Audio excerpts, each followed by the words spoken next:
All right. Thank you so much for being here for Surviving Divorce at 3 a.m.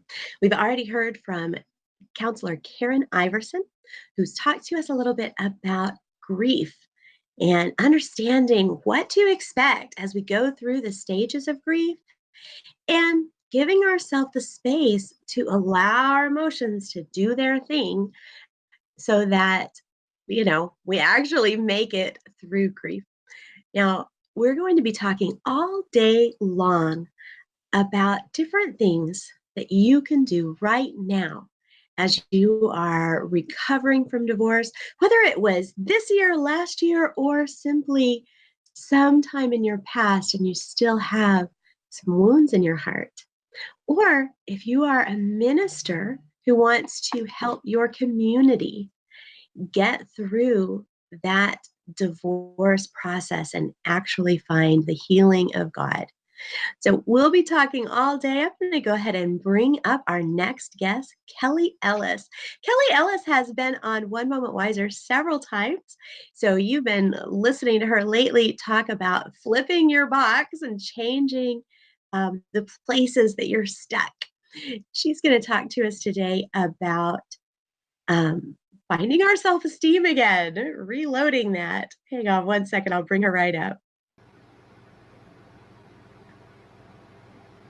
Kelli, it's Hi, so good to see you. good to see you. Thank you for being here. Now, Kelli, in one of our discussions, you and I were talking about how you help your clients find their own power. And they have to, a lot of times, start from a very simple point that surprisingly holds them back. So tell me about where you have to begin with your clients. Okay. Um, well, most of the time when I'm helping my clients with their self-esteem, sometimes it is so low that they don't even think that they're likable or capable. So that's Hmm. where we begin. And I have had clients in the past that couldn't even do that. And we just start by saying this sentence out loud. I Mhm. am a likable and capable woman or man of God. I And am a likable or capable woman mhm, of God. Yeah. yes. And you would be surprised at how many cannot say those words. Hmm. Or they start crying or tearing up when they do. Or they say them and they say, oh, that don't feel real true to me. And so the wonderful thing about our brain, the negative thing about our brain is that it plays all the negative things that has happened to us over the years. And as if we're going through divorce, there's lots of negative things in our brain, usually. Yeah. And so we don't even believe that we're likable or capable because our brain tells us that, oh, well, no one likes you. No one's ever going to love you again. You're never going to find someone. You're going to be alone for the rest of your life. Those kinds of things. And so we believe those things because it doesn't occur to us that we can challenge it. And Ooh. so I encourage my clients to say, I am likable and capable woman of God, man of God. And I like to say the of God part because, we are nothing without him. He created us. So I Right. like that it keeps us humble. Um, but if you don't Also, even believe, though, oh, go ahead. sorry, that just made me think,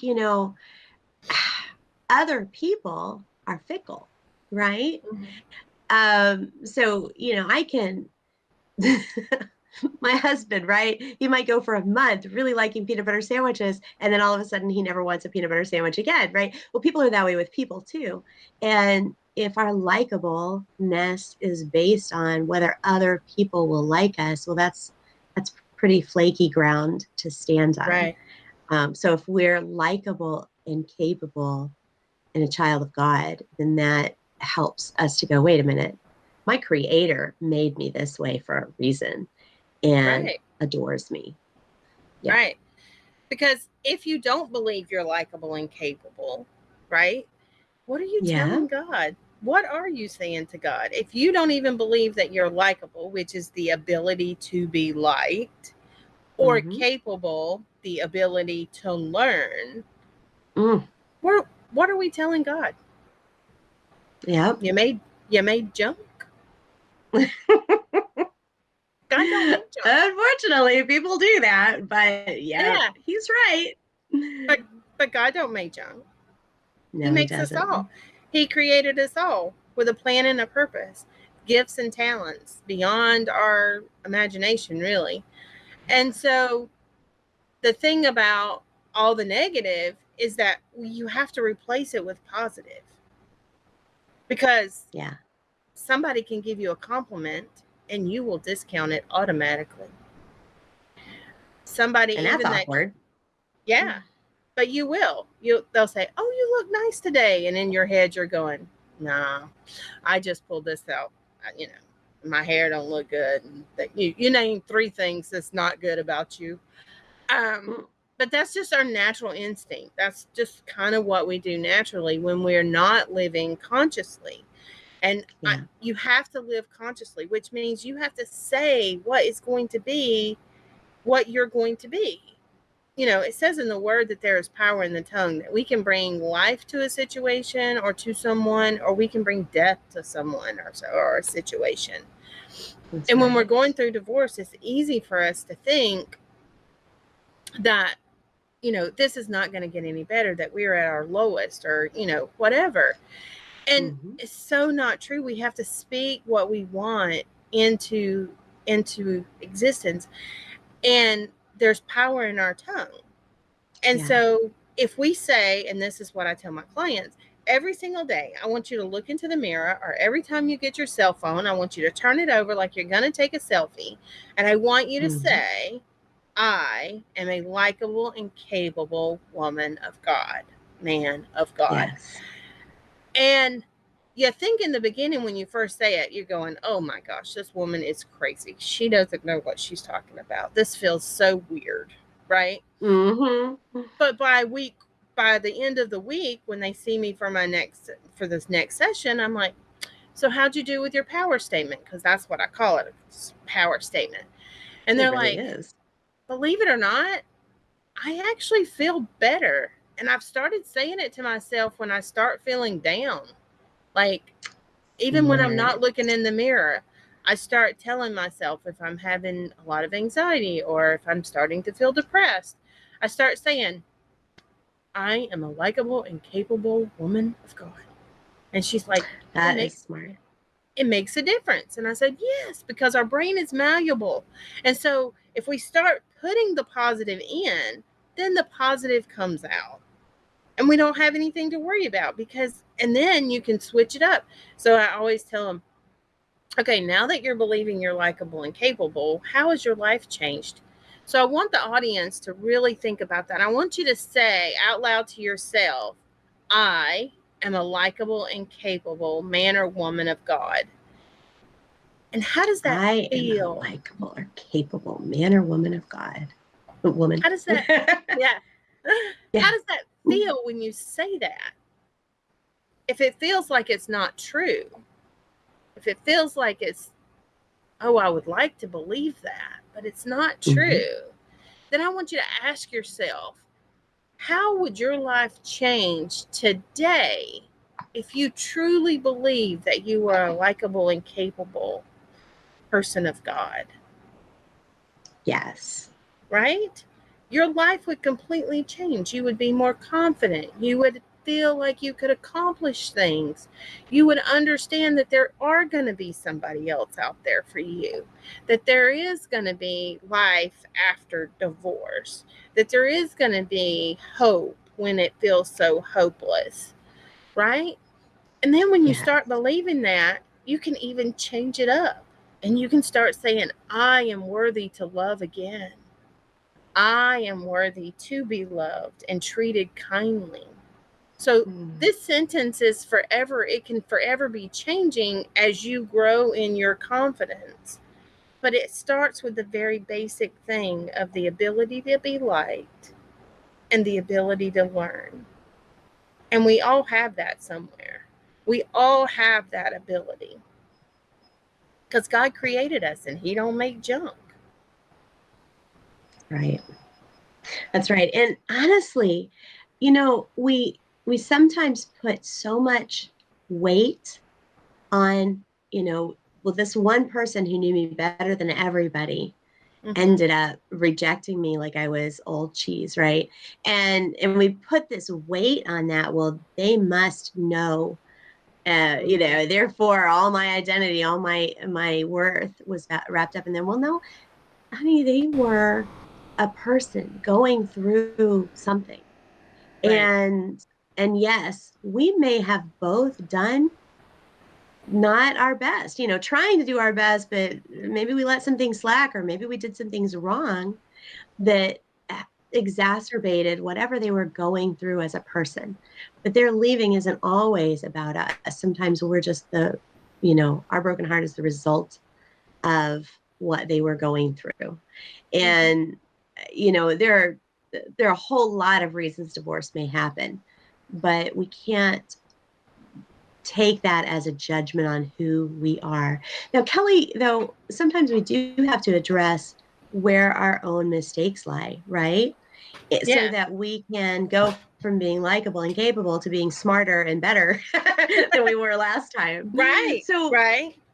what would you recommend for someone who wants to believe that they're likable and capable? They want to do that daily affirmation and make it, but they also want to be honest about where they need work. Mm-hmm.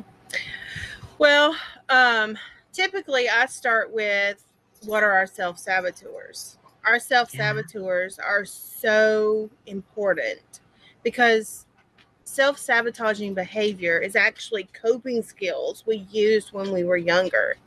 And a lot Mm-hmm. of those behaviors can interfere with our relationships as adults. Um, so I always love going to positiveintelligence.com Mm-hmm. and taking that self saboteur test and really looking at that original survival function. Because a lot of times that will show us when we look at it, like if we're a people pleaser, for example, we're Yeah. always putting everybody's needs ahead of ours, always putting everybody's needs ahead of ours. What are we telling ourselves? Right? If our Right. husband's needs, our kids' needs, our mother's needs, our work needs, all of those needs have to come before we do. What are we calling? What are we telling ourselves? Right? Good We're saying point. And what are we we're not telling other people? Are we setting expectations that we might not right. always be able to fulfill? Right. We're Yeah. telling other people that we're not important. Like and if we don't learn how to draw boundaries, and that's Mm-hmm. something that is very important, that we have to have some boundaries in our life. Every relationship requires some type of boundaries.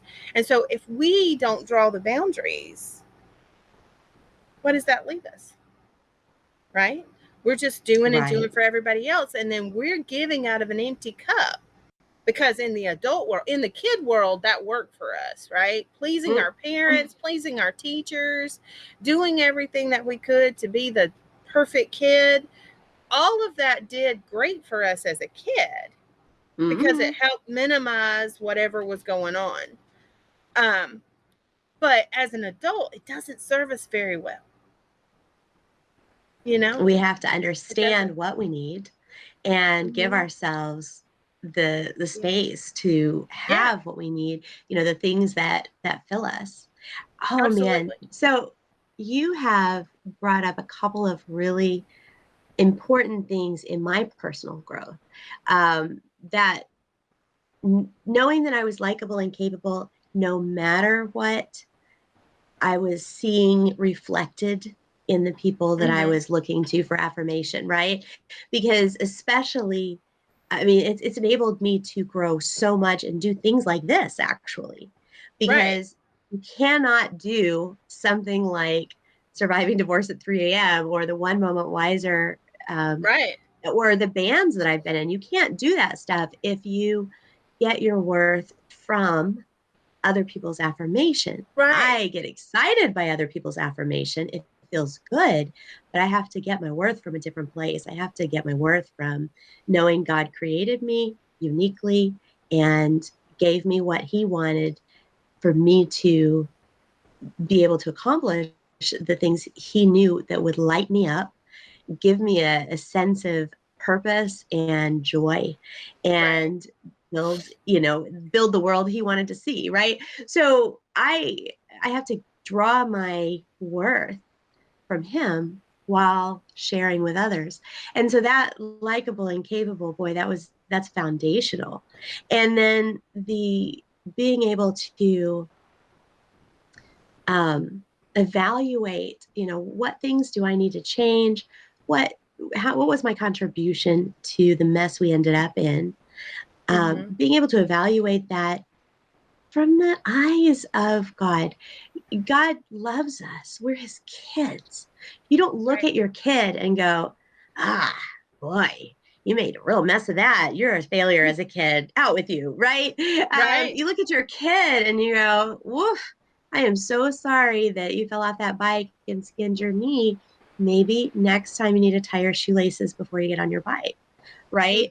Mm-hmm. And you, we can treat ourselves that same way. We can give ourselves that same kind of compassion and go, yep, I should not have been so controlling, or I need to deal with my codependence before I get into a new relationship.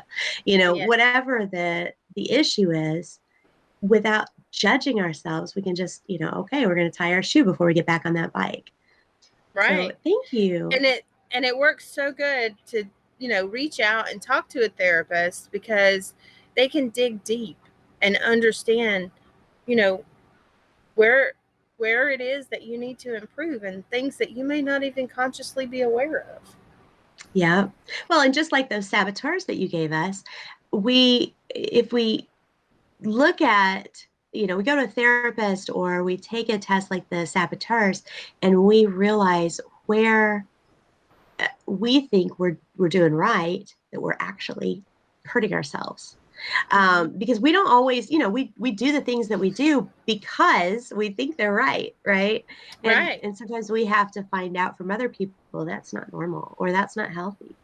That's true. So, Kelly, True. you are such a blessing. Thank you for sharing with us today. Thank you for having me on.